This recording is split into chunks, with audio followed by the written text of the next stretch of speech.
हरि चर्चा लेखमाला भाग 2 ध्यान योग का मर्म। पिछले अंक में ये बताया जा चुका है कि ईश्वर की जिस मूर्ति का भक्त लोग ध्यान करते हैं वो अवश्य ही ध्यान करने वाले की योग्यताओं से अधिक सुसंपन्न होती है। इष्ट देव चाहे अलग अलग क्यों न हो, पर वे सभी ईश्वर मनुष्य की अपेक्षा शारीरिक, मानसिक तथा सांसारिक दृष्टि से बहुत बलवान होते हैं। भगवान कृष्ण का कोई असली फोटो इस समय प्राप्त नहीं होता, इसलिए ध्यान करने के लिए जिन चित्रों की मानसिक स्थापना की जाती है वो कल्पित ही मानने पड़ेंगे। एक ही देवता के अनेक भक्त अपने मन में देवता का ध्यान करते हैं, पर सबकी ध्यान मूर्ति में कुछ न कुछ अंतर होता है। इससे भी प्रकट होता है कि ये ध्यान चित्र कल्पित हैं। यदि वे असली होते तो सभी भक्त एक ही समान मूर्ति का ध्यान करते। अनीश्वरवादी महानुभाव ये ना समझे कि इन कल्पित चित्रों का ध्यान करने से कुछ फायदा नहीं है। ईश्वर के नाम से ही जो बिदकते हैं उन्हें इन ध्यान मूर्तियों को ध्येय प्रतिमा नाम दे देना चाहिए। मनुष्य उन्नति करना चाहता है, हर किसी की इच्छा होती है कि मैं सुंदर, स्वरूपवान, स्वस्थ, बलवान, विद्वान, बुद्धिमान, तेजस्वी, प्रतापी, ऐश्वर्यवान, असाधारण शक्तियां रखने वाला बनूं। अब सोचना चाहिए कि सर्वतोमुखी उन्नति के मार्ग पर बढ़ने का कार्य किस प्रकार आरंभ किया जा सकता है। कोई भी कार्यकर्ता तभी कार्य आरंभ कर सकता है जब अपने ध्येय की एक तस्वीर मन में खड़ी कर ले। सुनार एक सांचा तैयार करता है, चांदी पिघलाकर उसमें ढाल देता है, तब वैसा ही गहना बन जाता है। बिना सांचा बनाए रुपया ढालने की टकसाल का काम कैसे चलेगा। इसलिए मनुष्य जैसा बनना चाहता है, अपने को वैसा ढालने के लिए एक सांचा तैयार करना पड़ेगा। ये ध्येय प्रतिमा या ईश्वरीय ध्यान मूर्ति वो सांचा ही तो है। शब्द के पीछे एक चित्र जुड़ा होता है। जैसे वर्णमाला का अक्षर ह, उस पर आ की मात्रा हा, थ अक्षर पर ई की मात्रा थी, हाथी। ये दो अक्षर अपने आप में कुछ अर्थ नहीं रखते। किसी हिंदी ना जानने वाले रूसी के सामने हाथी शब्द कहा जाए तो वो कुछ न समझेगा, पर हमारी मनोभूमि को ये पता है कि हाथी शब्द के पीछे एक विशालकाय जंतु विशेष का चित्र जुड़ा हुआ है। इसलिए हाथी शब्द को कहते ही वो विशालकाय जंतु स्मरण हो आता है। यदि ये चित्र सामने ना आए तो वो शब्द निरर्थक है। मनुष्य चाहता है कि मैं सुंदर, सुडौल, ज्ञानवान, बुद्धिमान आदि बनूं। इन इच्छित चित्रों के साथ भी एक एक चित्र जुड़ा हुआ है। सुंदर शब्द कहते ही गोरा रंग, भरा हुआ गुलाबी चेहरा, रत्नारे नयन, पतली नाक, मोती से दांत स्मरण हो आते हैं। अर्थात सुंदर शब्द के साथ जो चित्र जुड़ा हुआ है वो दिव्य नेत्रों के सामने नाचने लगता है। आप अपने में जो उन्नति देखना चाहते हैं, जिन जिन विशेषताओं की इच्छा करते हैं, उन सब का एक सम्मिलित चित्र अवश्य बन जाएगा। यदि इच्छा निर्बल हुई तो वो चित्र भी धुंधला, निर्बल, अस्थिर और उदासीन होगा। उन्नति की इच्छा जितनी ही प्रबल होगी उतना ही चित्र अधिक स्पष्ट, सतेज, प्रकाशवान, स्थिर एवं उत्सुकतापूर्ण होगा। एक प्रेमी अपनी प्रेमिका के विछोह में है। वो प्रेमिका को अपने पास देखना चाहता है। उसकी ये इच्छा जितनी ही प्रबल होगी उतना ही उसे प्रेमिका का ध्यान अधिक आएगा। प्रेयसी की सलोनी मूर्ति आंखों के आगे ही खड़ी रहेगी। सच्ची लगन से ही किसी वस्तु की प्राप्ति होती है। मनुष्य यदि उन्नत दशा को प्राप्त होना चाहता है तो ये कार्य यों ही लष्टम पष्टम उदासीनता के साथ पूरा ना होगा, वरन दृढ़ विश्वास, सच्ची लगन, प्रेममय उत्सुकता के साथ एक ध्येय प्रतिमा बनानी होगी। आकांक्षा उस ध्येय को प्राप्त करने की लगन में लगी रहे और तन मन से उसकी प्राप्ति का कर्तव्य करता रहे। कोलंबस की आकांक्षा भारत भूमि को तलाश करने के लिए व्याकुल हो रही थी और सर्वस्व की बाजी लगाकर उसका तन मन जहाज का संचालन कर रहा था, तब कहीं वो एक स्वर्ण भूमि को ढूंढ पाया। यदि यों ही बिना किसी तीव्र आकांक्षा के, बिना किसी ध्येय प्रतिमा के समुद्र में जहाज चला देता तो सफलता प्राप्त नहीं कर सकता था। हमारे पूर्वजों ने अत्यंत गहरे मानसिक तत्व ज्ञान के आधार पर ईश्वर की सुंदर मूर्ति का ध्यान करने का पूजा विधान बनाया है। अपनी नाना प्रकार की उन्नति का बोध कराने वाली एक मनमोहक प्रतिमा का ध्यान करना आवश्यक है। इस प्रतिमा के साथ ईश्वर का पवित्र नाम जोड़ देने से ये विशेषता हो जाती है कि वो प्रतिमा केवल भौतिक सांसारिक उन्नति तक ही सीमित नहीं रहती, वरन आध्यात्मिकता के साथ सतोगुणी दिव्य वृत्तियों के साथ भी संबंधित हो जाती है। वो साचा भौतिक और आध्यात्मिक दोनों उन्नतियों से युक्त हमारे भविष्य की रचना करता है। मनुष्य की मूलभूत प्रकृति उन्नति की ओर अग्रसर होने की है। कोई भी व्यक्ति उन्नति की इच्छा किए बिना रह नहीं सकता। इसलिए उन्नत भविष्य की एक रूपरेखा बनाना भी नितांत अनिवार्य है।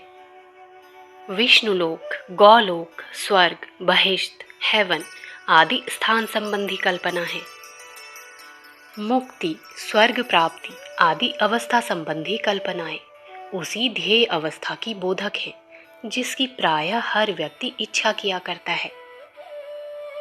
ईश्वर को निराकार मानने वाले जो सज्जन परमात्मा का एक विशेष मूर्ति में ही होना स्वीकार नहीं करते, उनसे हमारी प्रार्थना है कि वे अपने मत को बदले बिना भी ध्येय प्रतिमा का ध्यान करने के लाभों के संबंध में विचार करें और उसके अंदर जो बड़ा भारी लाभ छिपा हुआ है उसे ग्रहण करें। अनिश्वरवादी महानुभाव कहा करते हैं कि हम पेशेवर धर्मध्वजी दुकानदारों के रिश्वती और खुशामदी खुदा को नहीं मानते। अच्छा बाबा, उसे मत मानो, पर अपना उत्तम भविष्य ढालने वाले सांचे को तो मानो। अच्छा ठहरो, कृष्ण को छोड़ो, हम तुम्हें ही कृष्ण बनाए देते हैं। शरीर ढीला करके, आंखें बंद करके, पालथी मार के एकांत स्थान में बैठ जाओ। अपनी सूरत तो दर्पण में देखी ही होगी, उसका ज्ञान नेत्रों से ध्यान करो। उसे उत्तम से उत्तम सांसारिक और आध्यात्मिक गुणों से सजा डालो। वर्तमान शरीर की सभी कमियों को हटाकर अपने लिए जैसा उत्तम से उत्तम शरीर चाहते हो, जैसे गुण चाहते हो, जैसी शक्तियां चाहते हो, उस संबंध में अपनी तस्वीर की सजावट कर डालो। बस यही ईश्वर की तस्वीर हो गई, इसी का ध्यान किया करो। इस मूर्ति से तुम्हारा जितना प्रेम होगा, उतना ही तुम भृंग कीट की तरह उस आदर्श प्रतिमा में तल्लीन होते जाओगे और वो आध्यात्मिकता तल्लीनता इतनी महत्वपूर्ण सिद्ध होगी कि बहुत अंश में वे इच्छाएं इसी जन्म में पूरी हो जाएंगी, रही बची अगले जन्म में अवश्य पूरी हो जाएंगी। मजाक की बात नहीं है, ये आध्यात्मिक ध्रुव सत्य है। हिरण के बच्चे में अधिक प्रेम होने पर जड़ भरत के दूसरे जन्म में हिरण होने की कथा महाभारत में मौजूद है। तुम्हारी आकांक्षा जिस स्थिति को प्राप्त करने में पूरी तत्परता से जुड़ी हुई है, कोई कारण नहीं कि एक दो जन्मों में ही वो पूर्णता प्राप्त ना हो जाए। ध्यान प्रतिमा की भक्ति का अतुलित प्रताप है। इस महान सत्य को विज्ञान की कसौटी पर जितना जितना अधिक कसा जाता है, उतना ही वो अधिक खरा साबित होता जाता है। केवल ध्यान करने से कुछ नहीं होता, ये समझना भूल है। ध्यान आरंभिक सीढ़ी है। आदर्श का निर्माण होते ही शरीर और मन सारी शक्तियों से उसे प्राप्त करने में लग जाता है और दृश्य एवं अदृश्य लोकों से सफलता के लिए ऐसे ऐसे विचित्र साधन सूक्ष्म तत्वों की सहायता से जुटाने लगता है। कभी कभी तो वे सहायताएं चमत्कार जैसी जान पड़ती हैं।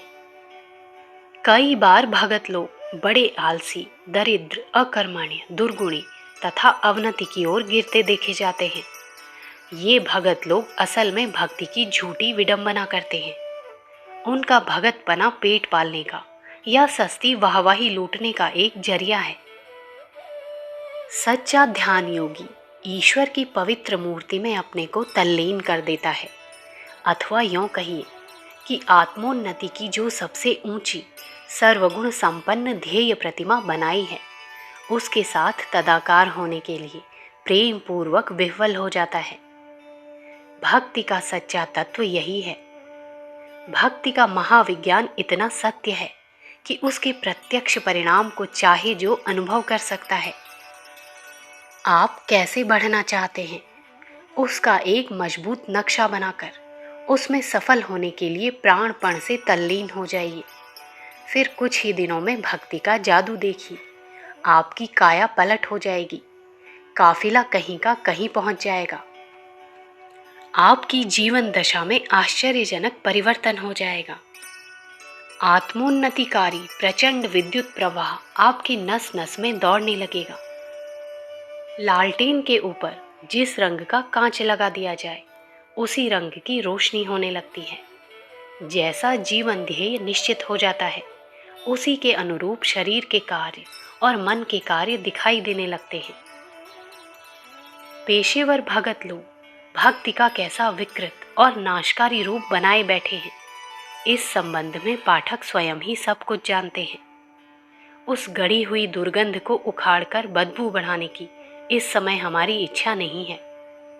इन पंक्तियों में तो हमने भक्ति के सच्चे तत्व ज्ञान, ध्यान योग के गुप्त रहस्य पर प्रकाश डालते हुए ये बताने का प्रयत्न किया है कि अपने लिए निर्धारित किए हुए उच्च आदर्श एवं उन्नत भविष्य की ध्येय प्रतिमा बनाना, मानसिक चित्र का निर्माण करना आवश्यक है। ईश्वर को मानने वाले या ना मानने वाले सभी व्यक्तियों के लिए ये आवश्यक है कि ध्येय प्रतिमा का ध्यान किया करें। मनोविज्ञान शास्त्र की दृष्टि से ये व्यापार कल्पवृक्ष के समान मनोवांछाएं पूरी करने वाला सिद्ध होगा। अखंड ज्योति, दिसंबर सन 1942, पृष्ठ संख्या 10, 11, 12।